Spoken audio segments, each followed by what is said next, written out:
بچوں کے لیے کیا کیا جائے کہ سوشل میڈیا سے دور کیا جائے انہیں، یا سمجھایا جائے، پہلے ایجوکیٹ کیا جائے بیٹا ایسے ایسے ایسے، یا کیا کیا جائے؟ ڈاکٹر صاحب آپ کے گھر میں چھری ہے نا؟ چھری ہے، چھری گھر میں ہونی چاہیے نا؟ بالکل ہونی چاہیے، کیونکہ اس سے آپ نے سیب کاٹنا ہے، اس سے آپ نے کھیرے کاٹنے ہیں، اس نے آم کاٹنے ہیں. تو کیا اس چھری کو لے کے آپ، چونکہ چھری بہت اچھی ہے اور بہت کام کی ہے، تو کیا آپ اس کو ساتھ لے کے ٹوائلٹ میں تو نہیں جاتے کیونکہ وہ بہت اچھی ہے؟ آپ نماز پڑھتے وقت یہاں تو نہیں لگا لیتے اس کو کہ بھائی چھری تو بہت اچھی ہے. ہاں چھری بہت اچھی ہے جتنا اس کا استعمال ہے. سوشل میڈیا بہت اچھا ہے جتنا اس کا استعمال ہے. تو پلیز اس بات کو آپ ذہن میں رکھیے کہ یہ جس بندے نے یہ موبائل ایجاد کیا ہے ایپل کا، اس کا پچھلے 15 دن پہلے انٹرویو آیا ہے. اس نے کہا ہے کہ میں نے تو اپنے بچوں کو موبائل نہیں دیا ہوا، اور میں تو ریکمینڈ بھی نہیں کرتا کہ اسکول اور کالج کے بچوں کو موبائل دیا جائے. تو نے کہا آپ تو اس کو بناتے ہیں. تو اس نے کہا کہ میں بناتا ہوں، اس کا مطلب یہ تو نہیں ہے کہ آپ اس کے ذریعے سے اپنے اخلاق کو خراب کرنا شروع کر دیں اور اپنی نسلوں کو تباہ کرنا شروع کر دیں. ہم نے تو جس پرپس کے لیے بتایا ہے. تو انہوں نے کہا آپ نے کس پرپس کے لیے بنایا ہے؟ اس نے وہ بات کی جو پہلے سے میرے دل میں تھی، اور یہ بات بہت غور سے سننے کی ہے. اس نے کہا یہ جو ٹیکنالوجی ہے، طلسماتی ٹیکنالوجی ہے، یہ ہم نے بنائی ہے نمبر 1 کمیونیکیشن کے لیے. پہلے آپ خط لکھتے تھے، 1 ہفتے بعد خط پہنچتا تھا، اور پھر 1 ہفتے بعد جواب آتا تھا، بندہ ہی مر جاتا تھا. اب ایک بٹن دبائیے اور اپنے ابا سے بات کیجئے جو رہتے ہیں کسی اور شہر میں، اپنی بہن سے بات کیجئے وہ رہتے ہیں. تو ہم نے کہا ہم نے اس لیے بنایا ہے، یعنی کمیونیکیشن کے لیے. اور دوسرا ہم نے بنایا ہے انفارمیشن کے لیے. اب میں ڈاکٹر ہوں نا، تو ایک مریض آیا میرے پاس، تو میں دیکھا یار یہ خاتون پریگننٹ ہے، تو دوا میں لکھ رہا ہوں کہیں نقصان نہ ہو، تو میں دیکھتا ہوں یہ دوائی ان پریگننسی، وہ کہتے ہیں نہیں یہ نہیں دینی، میں اس کو کرتا ہوں. تو انفارمیشن. اسی طرح آپ نے جانا ہے لاہور میں، اور آپ چاہتے ہیں کہ وہاں کس جگہ پر فلاں ڈاکٹر کہاں ہے، کون سی یعنی جو بھی آپ تلاش کرنا چاہیں اس کو مل لیں. انہوں نے کہا ہم نے یہ موبائل صرف 2 کاموں کے لیے بنایا ہے، کمیونیکیشن اینڈ انفارمیشن. اس کا جو تیسرا کام ہے وہ ہے انٹرٹینمنٹ. اور ایپل کے بنانے والے نے کہا ہے کہ انٹرٹینمنٹ کے لیے جو جگہ ہے وہ ہے پارک، وہ ہے جمنیزیم، وہ ہے آپ کی، اب میں اپنے الفاظ میں کہہ رہا ہوں، وہ آپ کی پھوپھی کا گھر جہاں آپ جائیں گے اور اپنے پھوپھی زاد بہنوں اور بھائیوں سے مل کے آئیں گے. پھوپھی کا گھر جہاں آپ جائیں گے اور پورے خاندان کی برائیاں سنیں گے پھوپھی سے، وغیرہ وغیرہ. یعنی یہ کہ آپ اپنے ریلیشنز کو کتنا اسٹرانگ کریں گے. تو بیسیکلی موبائل کا استعمال اور سکرین کا استعمال کمیونیکیشن کے لیے اور انفارمیشن کے لیے کمال کا ٹول ہے.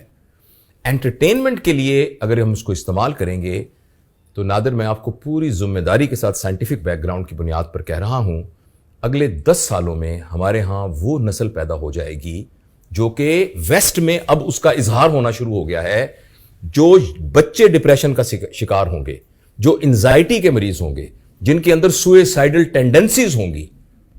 کبھی آپ نے سوچا کہ کوئی ایک بچہ بھی کبھی بور ہوتا ہو؟ بڑا بور ہوتا ہے. بڑے کا پرابلم ہے بور ہونا، کیونکہ بور وہ شخص ہوتا ہے جس کے پاس کرنے کو کوئی کام نہ ہو. جبکہ بچے کے پاس تو ارے یہ آپ کی داڑھی کو ہاتھ لگانا یہ ایک نیا کام ہے، آپ کے موبائل کو دیکھنا ایک نیا کام ہے، یہ کاغذ ایک نیا کام ہے. تو بچہ تو بور ہوتا ہی نہیں. لیکن جو بچہ مسلسل سکرین کے ساتھ گلو رہتا ہے، اس کا اتنا ایڈکٹ ہو جاتا ہے کہ جتنی مقدار کا اس کو ڈوپامین چاہیے اپنے دماغ کو سکون دینے کے لیے وہ پورا نہیں ہو پاتا. تو بچوں میں یہ باتیں دیکھی گئی ہیں کہ وہ بور ہونا شروع ہو گئے ہیں، وہ ڈپریشن میں جانا شروع ہو گئے اور سوئسائڈل ٹینڈنسی. اس لیے ہمیں اس کو کہیں نہ کہیں بریک لگانا ہے. اب کرنا کیسے وہ بھی تو بتا دیں. تجویز کرنے کا بہت آسان طریقہ ہے، خود چھوڑو. نہیں میں آپ کو عرض کرتا ہوں، اس کا بہت آسان طریقہ ہے. اچانک آپ کو پتہ لگا کہ آپ کا جو بیٹا ہے وہ چرس پینے لگ گیا ہے، تو بتائیے آپ کیا کریں گے؟ تو جو کچھ اس چرچ والے بچے سے کریں گے، ہاں سب سے پہلے تو اگر بڑا ہے تو کوٹ دیں گے پہلے تو والدین کا. لیکن پتہ لگے گا کہ جو آپ کا بیٹا چرس پی رہا ہے نا، وہ چرس اپنے چچا سے لیتا ہے، تو چچا بھی چرس پیتے ہیں. تو سب سے پہلے اپنے چچا بھائی کو کہیں گے کہ بیٹا بھائی تو بڑا آدمی ہے، میری نئی نسل پہ تو رحم کر یار، یہ تو کچھ کرم کر. تو اس لیے میں یہ چاہتا ہوں اور گزارش کرنا چاہ رہا ہوں کہ جتنے ہم بڑے ہیں نا، ہم اپنے اوپر کچھ پابندی لگائیں. اس پابندی کو لگانے کا میں نے ایک طریقہ نکالا ہے کہ آپ کا جو گھر کا اندر داخل ہونے والا دروازہ ہے نا، آج شام کو جا کے چھوٹی سی ٹوکری لے لیجئے اور اس کو وہاں ٹانگ دیجئے اور اعلان کر دیجئے کہ بھائی آج کے بعد میں جب گھر آؤں گا تو میرا موبائل یہاں پڑا ہے. اور میں یہ کہوں البتہ، لیکن میں اپنے بچوں کو یہ کہوں کہ البتہ میرا موبائل میری جیب میں رہے گا. آپ کو پتہ ہے نا میں ڈاکٹر ہوں، تو مجھے کوئی ہسپتال سے کال آ سکتی ہے، میں اس چیز سے استثنا ہوں. میرا یہ اس کی ریزن ہے. اچھا یہ ہم اچھا پھر دوسرا یہ کریں، لو بھائی جب کھانے کے دسترخوان پر ہم بیٹھے ہیں نا، تو مہربانی کر کے موبائل کوئی نہیں ہوگا نیچے. تو آہستہ آہستہ اپنے اوپر, لیکن میں اور آپ ہو سکتا ہے زبردستی کر کے اس بات کو سمجھ کے کرنا شروع کر دیں. بچوں کے لیے آپ کو کوئی آلٹرنیٹ کریٹ کرنا پڑے گا. اور 2 سال کے بچے کی ریکوائرمنٹ ایکچولی سکرین سے زیادہ یہ ہے کہ وہ تتلیاں پکڑے اور ابا اس کے پیچھے بھاگ رہا ہو. ایک واقعہ 4 دن پہلے ہوا, اللہ کرے اگر وہ جن کے ساتھ واقعہ ہوا ہے وہ یہ پوڈ کاسٹ نہ سن رہے ہوں, اور میں کوشش کروں گا کہ ان کا کوئی ایسا اشارہ بھی نہ دوں جس سے پتہ لگے کہ وہ کون ہے. ایک میاں بیوی میرے پاس آئے جو بہت مالدار ہیں. وہ اتنے مالدار ہیں کہ اگر آپ ان کو لوگ جانتے ہوں گے. ان کی ایک بیٹی تھی, صرف ایک بیٹی, 18-19 سال کی. انہوں نے, اس بچی نے آ کے, ان کا بتاؤ انکل کو کیا بات ہے. اس نے کہا جی کہ جس وقت میرا دل کرتا تھا تتلیاں پکڑنے کو, میرا دل کرتا تھا میں ماں کے ساتھ لوڈو کھیلوں, اس وقت ابا جو تھے وہ اپنے کاروبار میں لگے ہوئے تھے اور امی اپنے کیریئر کو بنانے کے لیے لگی ہوئی تھی.